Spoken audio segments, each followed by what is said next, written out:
Fiends. I'm back. I'm back with another recap here.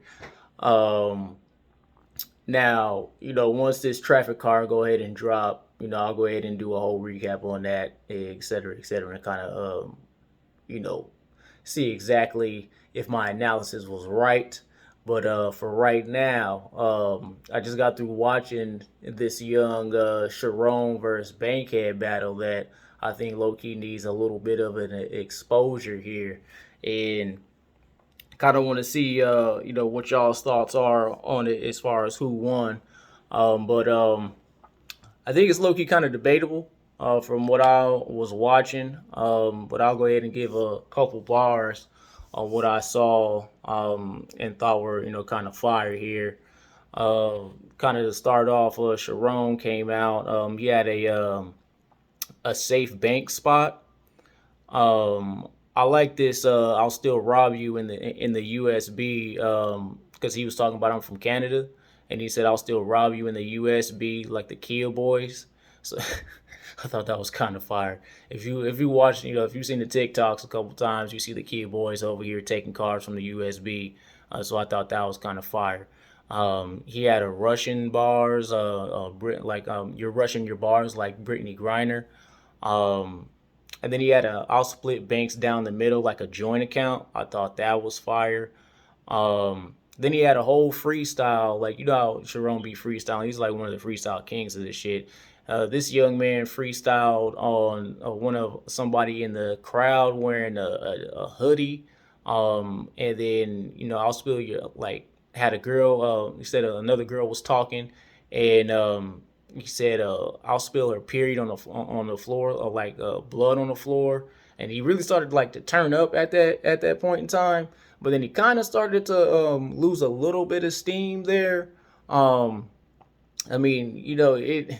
Sharon was going in, but he kind of lost a little bit of steam, in my opinion. He started freestyling a lot towards the end, is what I realized.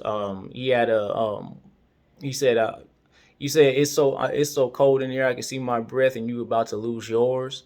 So I thought that was cool, and I think the biggest haymaker he had. He said you're the only bank that doesn't leave me alone. He said it doesn't gain any interest. You're the only bank that don't leave me alone. I thought that was fire though. And so I mean, Sharon had some shit in there. It was pretty dope in my opinion, but I think Bankhead may have got it. Um, just Bank's energy, and he had a couple of them, man, that low key made me you know jump out my seat low key. He had a I'll stomp you with so many legs you can't even count like a centipede. Um, he said he said I'll fry this Caucasian till he's light skinned. Come on, man. But oh, and he said this is probably one of the coldest haymakers of the battle that he said. He said, "I'll put you in a hearse, but Sharon, you gotta go first, like white privilege." Man, that white privilege bar was something tough, man. I ain't gonna cap on you. That shit was low key kind of crazy right there. Oh, come on, man. Who made it? How you come up with some shit like that? I'm gonna put you in a hearse, so you got to go first, like white privilege. What? He said, I like this one too. He said, if you step, your niggas better step with you, or I'm fucking up choreography. That was fire, man. That was dumb fire to me right there. He had another one. He said, this cannon, well, like you was talking about how how he's on Wild and Out and shit, and how Nick Cannon hired him, but he's like this cannon that I got, this'll fire you for nothing. I thought that was low key fire. Ooh, he said, even if he gave Rona a shot, it still don't stop the spread. I thought that was fire.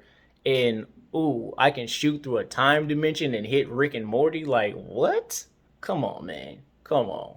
Um, and he started like I think toward both of them started losing steam towards the end of their rounds. He had well, I thought this was nice because I watch a lot of Martin. He said I have niggas rush in your house and leave a gold cap in your mouth like Jerome. I thought that was fire because I watch a lot of Martin and shit right there.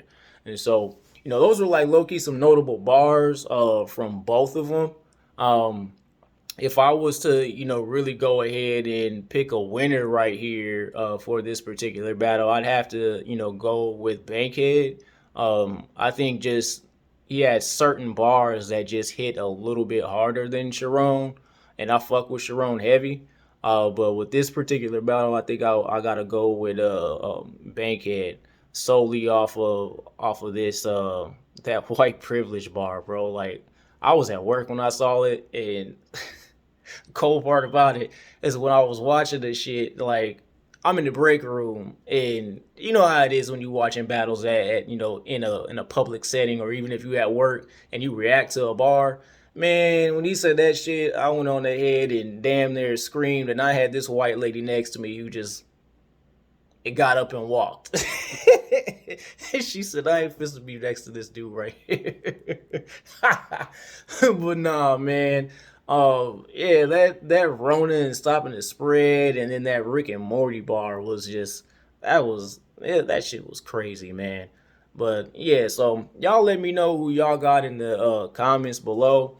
I'll go ahead and put the link to the battle in the description and shit, and in the comments, and y'all just let me know who y'all got as a winner right there. But yeah, it was a cool little one rounder, but I got Bankhead edging it with the 1-0 solely based off of those particular haymakers right there. But I'll holla at y'all. Battle Rat Fiend on the checkout. Peace.